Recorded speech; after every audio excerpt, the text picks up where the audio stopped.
I want to talk to you about my friend Charlie Crawford. He's a 10-time NFR qualifier. Charlie Crawford, time to just shake it out and win. Got it on him fast, set there up. We are. Here's a day nice money run. lead. You betcha 3-8. That's an absolute perfect run. Timing was perfect from the time the first swing is up. He's got the control. Charlie made it happen by being timed up with his horse with the steer, and being able to not just rope, but to pick that steer's head up without changing the momentum for the heeler at all. We know his beautiful wife, Jackie, all three of their beautiful children, the founder of the Liberty and Loyalty Foundation, which this year will exceed $1 million raised for military and first responders. I've said it 1,000 times. Charlie, it's time to rope, nod and ride, whip and spur.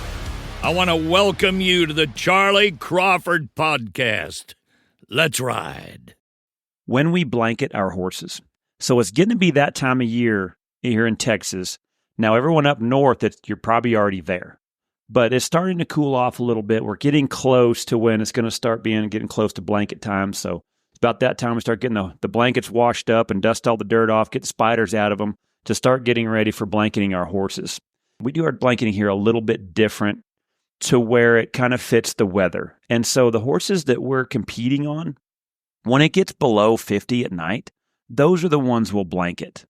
And like I said, we do it a little bit differently for each horse with where they're at. Now, at night, when it gets below 50, we'll blanket those horses. We're just trying to keep them warm, trying to keep a little bit of that hair down. So that way, when they're competing, when they get warm, it's easier for them to cool off. But it's also a little bit different than when it's 50 at night and when it's 50 during the day. You know, that's when we'll take the blankets off during the day because that sun's going to reflect off them and create warmth. And so that's what we kind of do on the horses that we're competing on.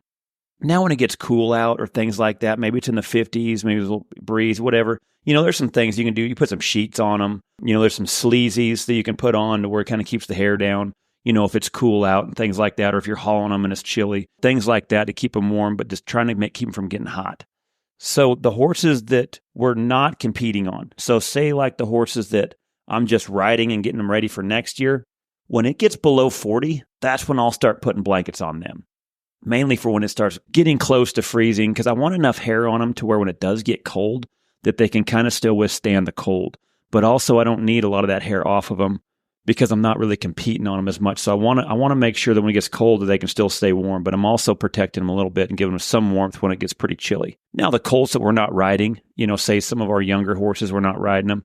We don't blanket them unless they're, you know, getting close of age and things like that where we might be riding them. But for the most part, we'll kick them out there with some other colts and things like that to where we make sure they have sheds. That way when they're around other horses, they can kind of stay warm and kind of buddy up, but at least have some sheds where they can get out from the freezing rain and things like that because we want to make sure they have enough hair to withstand the winter. So one of the main things too is like when we put winter blankets on our horses, you know, and stuff like that, when it gets below those certain spots on the ones we're competing on, and then the horses that we're not competing on when it gets below 40.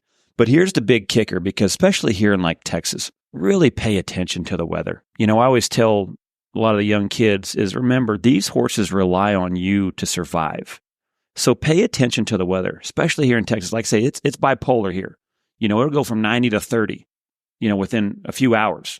And so pay attention. So like when it's 30 at night and you're blanketing your horses, pay attention when it's going to be 70 closely after that day. Because I can't tell you how many times we'll be driving down the road and it might have been cool that morning or that night, but then it's 70, 75 degrees, almost 80 degrees, and horses still have their winter blankets on.